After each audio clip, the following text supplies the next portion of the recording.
My name is Bernie Norcott Mahany. I work at the Kansas City Public Library and at Johnson County Community College. And in the month of April in 2015, I am reading poems from or about, but mainly from World War I. And today's poem is by Wilfred Owen. In fact, the next few days will be poems by Wilfred Owen. Wilfred Owen, perhaps the #1 poet from World War I. Certainly one of the top few poets, and maybe the most famous of the poets who died during the war.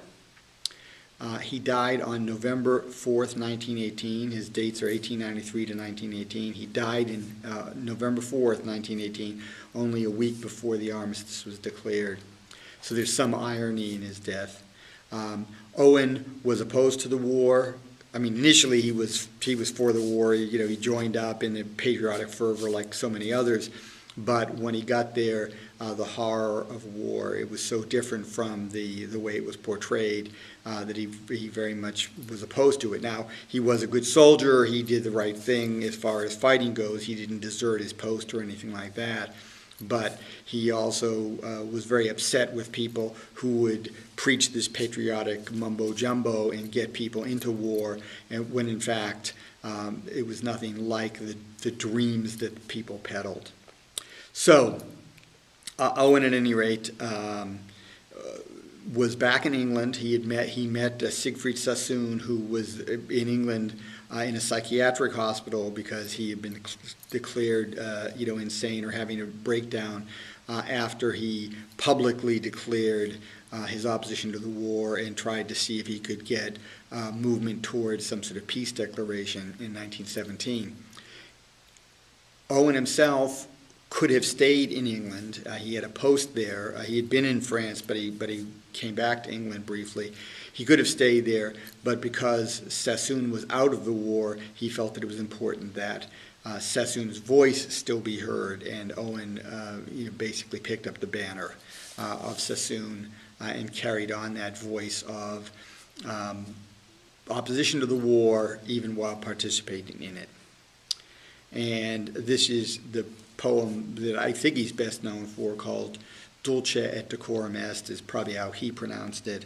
The lines Dulce et Decorum Est pro patria mori come from a poem by the Roman poet Horace. It's a poem on one of the Roman virtues, discipline, and the lines mean it is sweet, dulce, et decorum, and fitting, appropriate, to die for one's country. Okay, so this is a very sort of Roman feeling, but so many people got caught up in that World War I. Our country's been insulted, we're going to avenge, blah, blah, blah, blah, blah. And then when they get into the reality of the war, it's very horrific. And here, of course, we have a poem about someone dying on the front by gas, and there's nothing heroic about it. It's just horrific. So this is the poem Dulce et Decorum Est by Wilfred Owen. Bent double like old beggars under sacks, knock-kneed, coughing like hags, we cursed through sludge, till on the haunting flares we turned our backs and toward our distant rest began to trudge. Men marched to sleep. Many had lost their boots but limped on bloodshod. All went lame, all blind. Drunk with fatigue, deaf even to the hoots of gas shells dropping softly behind. Gas! Gas! Quick, boys! An ecstasy of fumbling, fitting the clumsy helmets just in time, but someone still was yelling out and stumbling and floundering like a man in fire or lime. Dim, through the misty panes and thick green light, as under a green sea I saw him drowning. In all my dreams, before my helpless sight, he plunges at me, guttering, choking, drowning.